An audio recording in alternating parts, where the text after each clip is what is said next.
Olá, bom dia. Está começando mais uma edição do programa Resenha. Amanhã tem eleição aqui em São Luís. E o segundo turno da disputa para prefeito da capital está entre os candidatos Eduardo Braide e Duarte Júnior.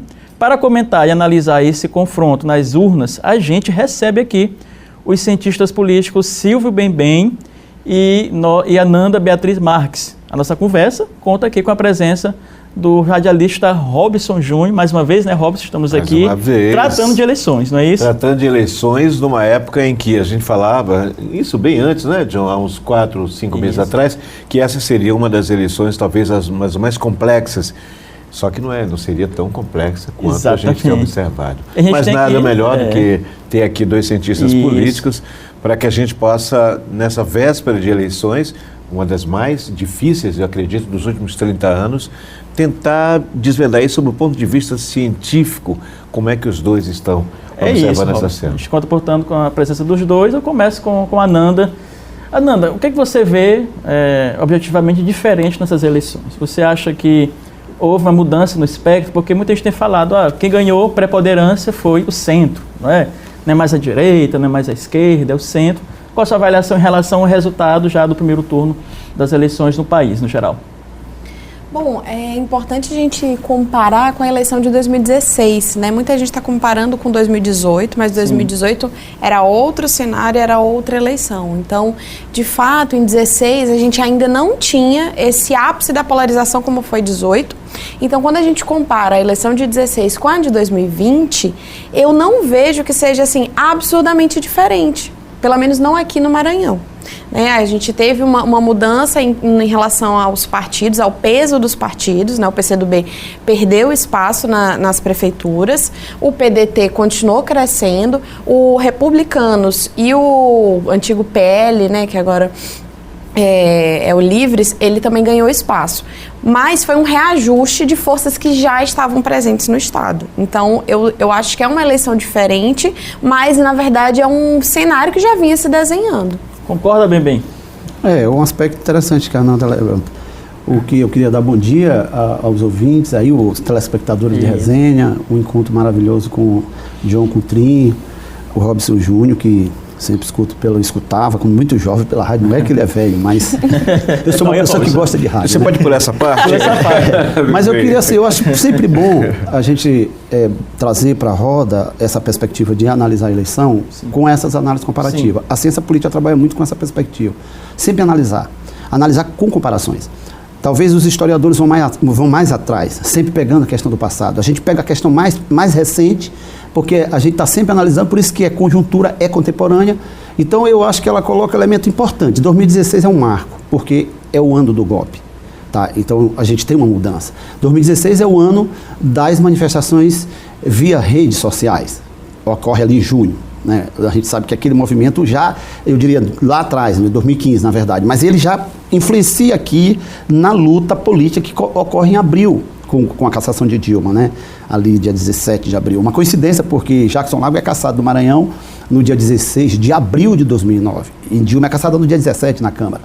E eu participei desses dois momentos de forma muito efetiva, por exemplo, aqui no Maranhão eu era do governo Jackson na época, integrava aquele governo. Então essas mudanças, elas têm um impacto importante nesses movimentos do voto, né? E eu queria acentuar, assim, quando a gente debate voto, a gente sempre está dando para a sociedade um peso ideológico.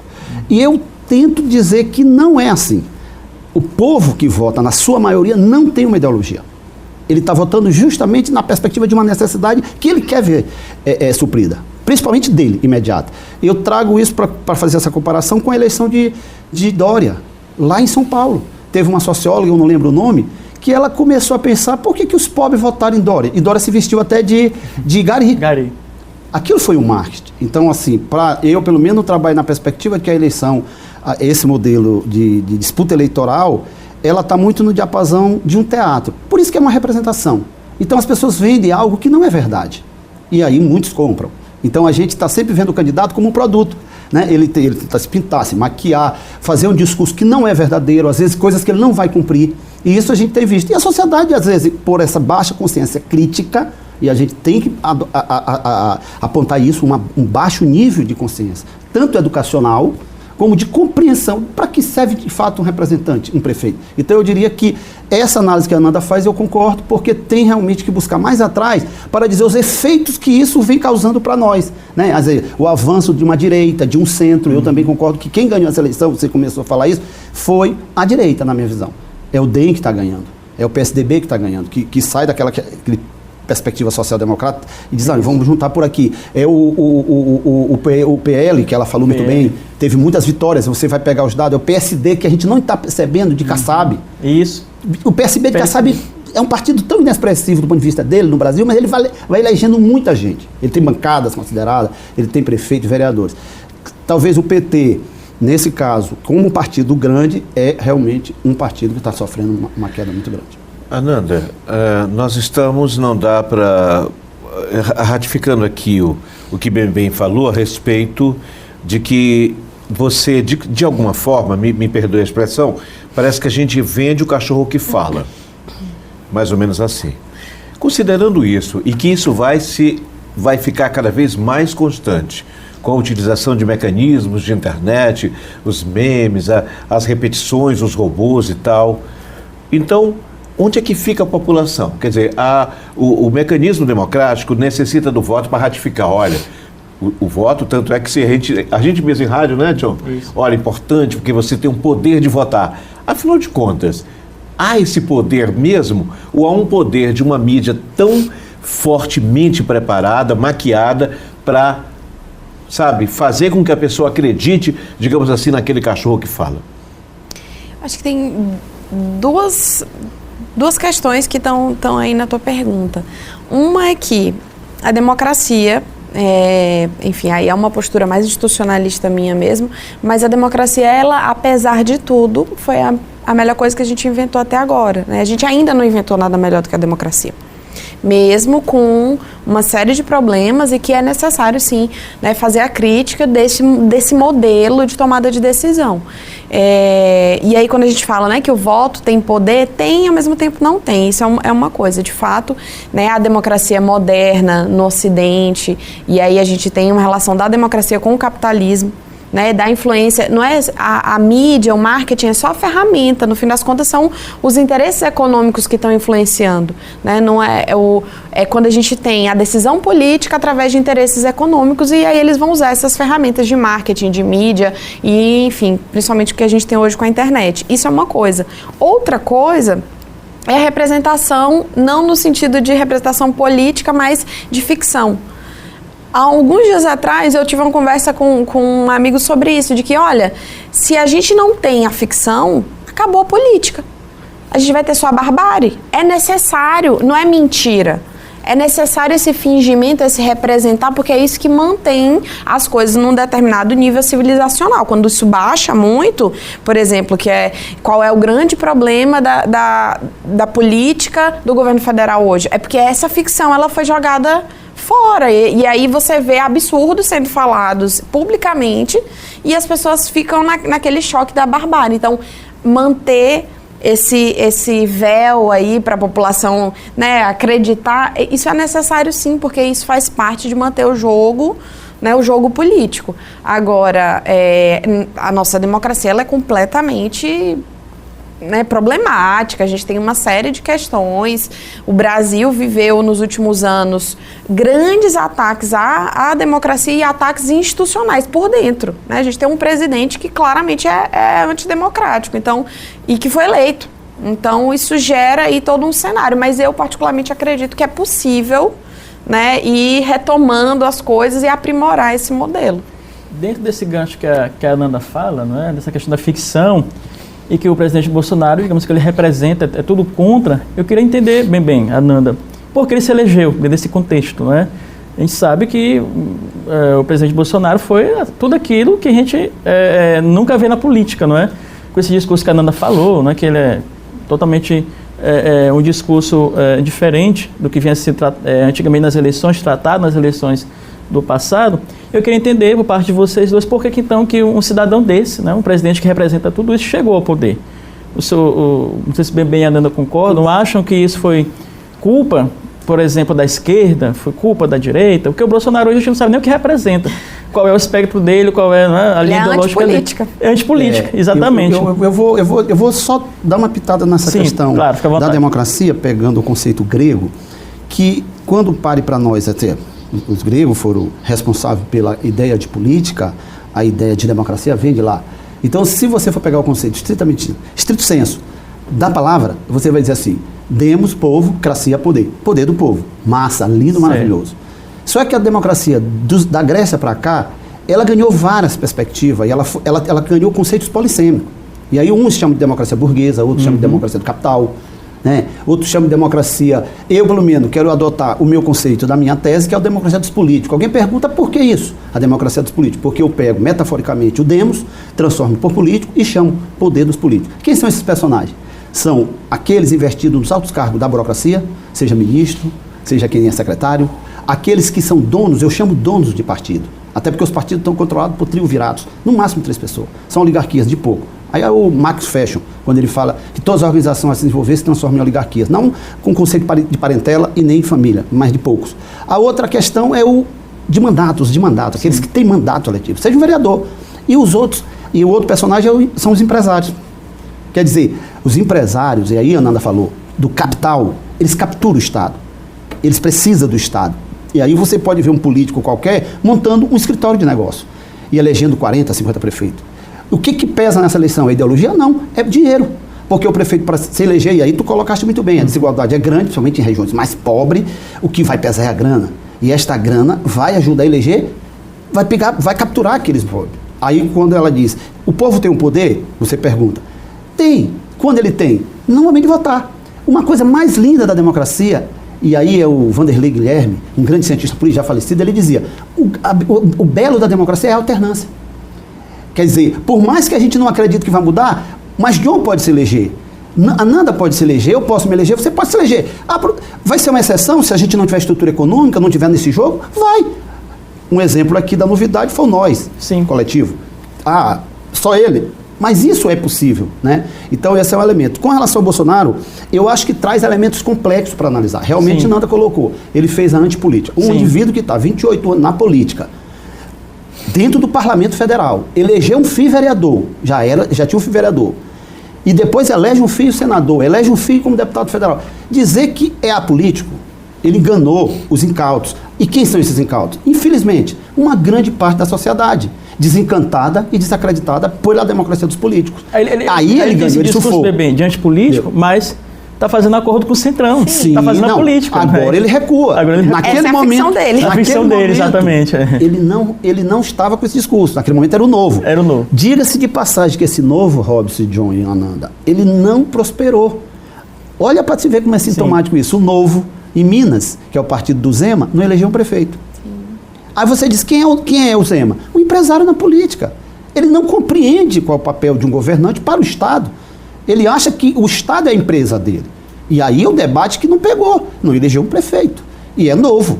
O novo nome do partido, sintomaticamente, quer dizer, novo não elegeu nada novo.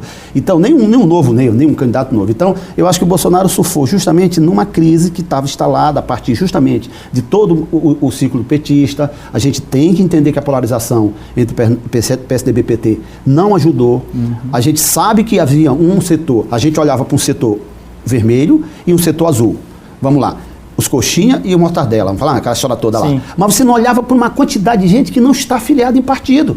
Nós temos 147 milhões de brasileiros aptos a votar. Nisso, né? Quantos são filiados em partido? Exato. Menos de 15%. Quem é militante mesmo?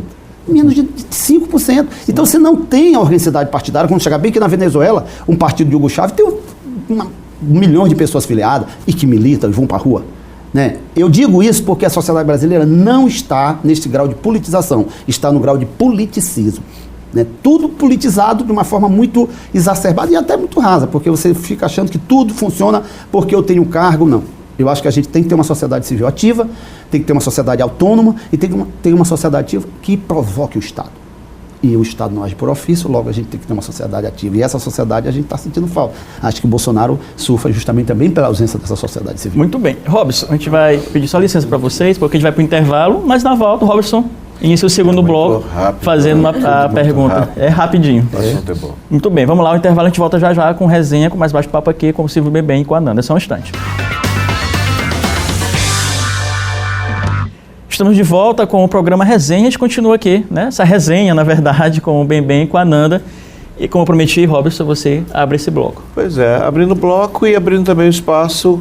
Será que a Nanda concorda com essa história dessa eleição? Afinal de contas, como é que esse moço que chegou lá pelo Exército, diz até que foi expulso em algum momento, tal, teve problemas ali, como é que ele chega, afinal de contas? Qual é a tua versão para esses fatos? Então, na ciência política brasileira, a gente vai ter alguns estudos já que vão analisar pesquisa de opinião, vão analisar os próprios fenômenos que aconteceram no Congresso, né, que levaram ao impeachment, porque o impeachment da Dilma está, sim, associado à eleição de Bolsonaro, né, e tem um cientista político brasileiro que ele não mora aqui, inclusive, ele mora nos Estados Unidos, que é o César Zucco, e ele tem uma hipótese que é de que, no fim das contas, o Brasil está inserido num cenário global, num processo que a gente vai ter, que é o que vai ser chamado assim, os perdedores da globalização, né, que é o mesmo eleitor do Trump, é o eleitor do Bolsonaro, é esse cara que não consegue se inserir na lógica da globalização, ele não consegue se inserir nessa sociedade de mercado, e aí, né, que ele vai ter essa busca por um passado que não existe, e isso vai ser condensado nessa lógica de partidários e antipartidários, né? E aí vem a calhar que no Brasil é o antipetismo, mas em outros lugares, enfim, né, uma revolta contra o incumbente, contra quem está no poder. Veio a calhar que quem estava no poder era o PT.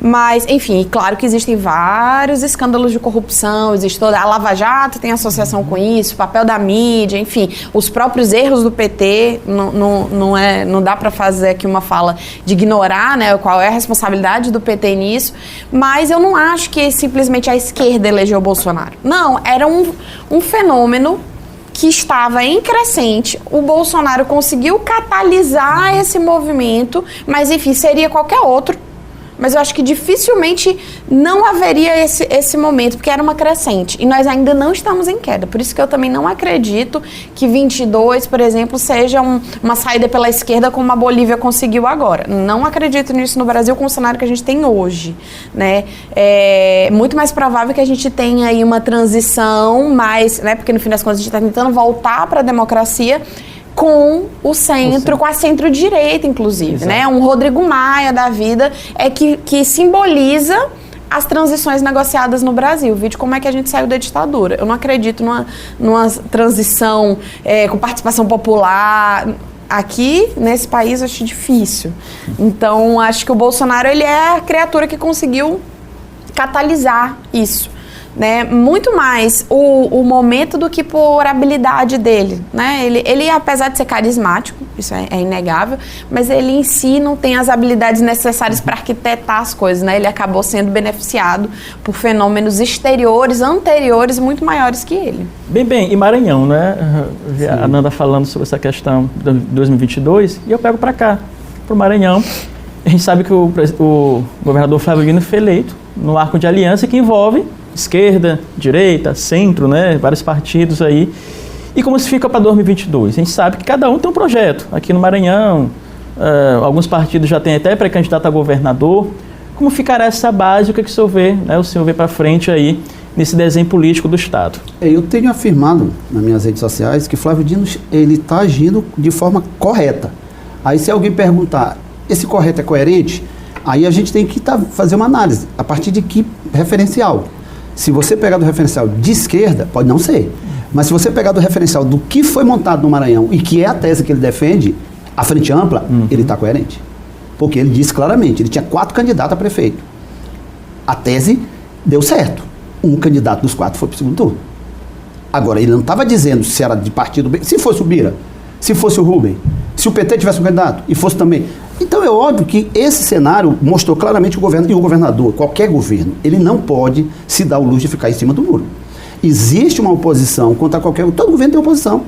E se o governo quer, de fato, continuar governando, já que ele não vai para uma reeleição, no caso do Maranhão, Flávio Dino, ele tem que apontar numa perspectiva de que o campo que ele formou fique mantido unido, se consolide.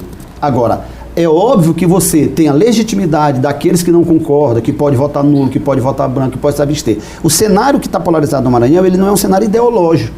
Ele é um cenário estritamente, até eu acho conjuntural. Eu disse numa dessas postagens que eu fiz que aqui o debate no centro não é Bolsonaro. Aqui o centro é 2022 Flávio. Esse que é o centro do debate. Então eu queria aqui reafirmar o que eu venho escrevendo de forma muito objetiva, assim, muito rápida, não é um artigo, é uma coisa que eu sempre me posiciono para dizer, olha, eu penso a partir daqui. Acho que o Flávio Dino está agindo correto, foi correto definir para o apoio ao Duarte, porque está na base de aliança dele, não está ferindo nada do que foi lá atrás, porque, como o Nanda falou, a aliança que está posta é uma aliança que pegou vários setores e que não foi a ideologia ali, foi ganhar uma eleição e ganhar para governar. Se você fizer essa comparação com São Paulo, você vai ter a mesma questão, porque o Boulos, que teve 17 segundos e chega no segundo turno, ele está buscando aliança. Eu pergunto, se o PSDB não estivesse disputando com o Boulos e o Fernando Henrique Cardoso dissesse assim, eu quero apoiar o Boulos, ele ia dizer não? Não ia dizer não, porque ele quer ganhar. É a lógica do poder. Então, assim, se ganhar, vai ter que buscar governabilidade. E com quem que ele vai buscar? Saiu uma carta dos empresários, num valor maior. Os empresários já com a perspectiva que ele pode vencer. Então eu diria que aqui no Maranhão, a eleição está apontando. Para concluir, eu disse que 4 personagens são importantes na disputa do Maranhão. Quem são eles? Flávio Dino, porque é o governador e o partido mais forte é o governo do estado, é o Palácio. Segundo, o Edivaldo Holanda, que é o prefeito ainda, mas que ficou numa posição bastante confortável, não se posicionar no primeiro turno, ficou meio que fora do processo. O Roberto Rocha, que muitos criticaram, mas eu disse porque é o representante de Bolsonaro e é senador ainda e tem pretensões eleitorais em 2022, e o Everton Rocha. Então, esses 4 personagens definiriam o processo. Quem está no segundo turno? Um candidato que o governador está abraçando, junto com o vice-governador. Quem está do outro lado? Um candidato que está explicitamente apoiado pelo principal opositor de Flávio Dino, que é Roberto Rocha. E entre mais. Porque antigamente o debate era a oligarquia Sarney. Tudo bem, acabou a oligarquia, mas tem os remanescentes dela, que também são contra o governo. Então o Flávio está jogando claramente o jogo da democracia dos políticos num sentido coerente. Eu não posso apoiar quem é contra o meu governo. Então ele tomou uma decisão correta em apoiar o Duarte. Agora, se você perguntar, quando a gente chegou aqui, quem ganha, é um cenário bastante complexo, porque o eleitor, a gente não sabe, a cabeça do eleitor é meio complexa, vamos lá. Mas quem tem vantagem, pelo recall, pela postura que tem adotado, é o Braide. Então a gente precisa entender esse jogo, o jogo da política, o jogo da democracia dos políticos, o que está em jogo. O que está em jogo não é disputa de Bolsonaro nesse sentido. O que está em jogo é sucessão de 2022 no Maranhão. Então, Ananda, bola de cristal, dia seguinte, já lá no final de domingo, um ou outro, definindo o que muda nessa cena no futuro, o que a gente projeta, porque isso vai gerar uma catarse de uma série de possibilidades lá, pegando o gancho exatamente de bem em relação ao ano de 2022. Entre um ou outro, o que vai gerar no futuro? Olha, é difícil, viu? Porque cientista político não pode usar bola de cristal. A gente só faz afirmações com base em evidências científicas, dados, né? Mas eu só queria fazer um comentário. Eu acho que eu acrescentaria o vice-governador Carlos Brandão nessa disputa, porque no fim das contas, de fato, essa eleição para a prefeitura, ela está definindo quem, assim, não é quem vai ser o sucessor de Flávio Dino, mas quem sai na frente para ser o sucessor de Flávio Dino, se é o Everton Rocha ou se é Carlos Brandão. Cada um tinha seus candidatos, né? Então, acabou que o do Brandão foi para o segundo turno. Então, tem aí essa questão. Eu concordo que não é uma disputa sobre Bolsonaro ou anti-Bolsonaro, apesar desse seu discurso. Sim. Né? E o que fica a depender do que acontecer. De fato, hoje o Braide tem vantagem, todas as pesquisas apontaram isso, né? O governador Flávio Dino ter entrado na campanha de Duarte deu um impulso, ele cresceu, mas até agora as pesquisas apontam a vantagem do Braide. Se o Braide ganha, Flávio Dino vai se ver numa situação muito complicada nacionalmente, porque ele perde respaldo de como é que você quer ser, né, como é que você quer ser liderança numa frente ampla se você perdeu a capital do seu estado. Isso é complicado para ele. E localmente a gente tem aí essa reorganização desses grupos de poder, que são grupos que estão organizados em partidos, sim. Nós estamos falando do PDT, estamos falando do DEM, estamos falando aqui do próprio Republicanos. Sim. O PCdoB ter perdido tantas prefeituras coloca o PCdoB, apesar de ter o governo do estado, numa posição frágil também. Ele já não é o estado, o partido com o maior número de prefeituras no estado, e antes ele era. Mas se o candidato a governador vence, a gente vai ter o vice-governador um passo à frente para ser o candidato, quem sabe, da coalizão governamental, né, em 22. E a gente tem Flávio Dino fortalecido, né, diante do próprio Bolsonaro. Aí o discurso Bolsonaro versus anti-Bolsonaro ganha força, porque ele consegue dizer que ele venceu o Bolsonaro no Maranhão, apesar do próprio Braide, né, sempre desviar de afirmar. Braide nunca afirmou que ele é o candidato, né? Ele fica sempre se esgueirando. A gente não sabe o que o Braide é, na verdade, né? Ele tá sempre se esgueirando. A gente não sabe o que ele é, na verdade. Porque ele é o político profissional. É por isso. Ele é o político profissional que está sempre ali desviando de afirmar. Então, de fato, essa é uma eleição muito importante para Flávio Dino. Talvez mais do que decidir quem vai ser o prefeito de São Luís, essa eleição vai decidir qual é o capital político que Flávio Dino vai ter nos próximos 2 anos. Te agradece aí a Nanda, né? Agradece o Silvio Bembem, Robson. A gente volta no próximo sábado com mais resenha. E pode trazer vocês depois, né? Depois do resultado das eleições. Aí vamos ver se o que a gente disse chegou. Exatamente, Até porque já vai estar configurado, né? Quem ganhou no segundo turno, porque tem eleições de segundo turno em algumas capitais, em que alguns partidos estão em disputa, né? Alguns grupos políticos. É importante também vocês estarem conosco nesse segundo turno, mas foi um debate, né? Aliás, uma análise muito rica, produtiva, e a gente com certeza agradece muito a presença dos dois, tanto da Nanda quanto do Silvio Bembem.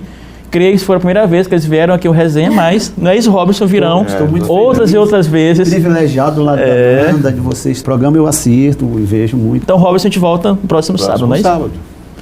Vamos lá, Resenha no próximo sábado, fica por aqui.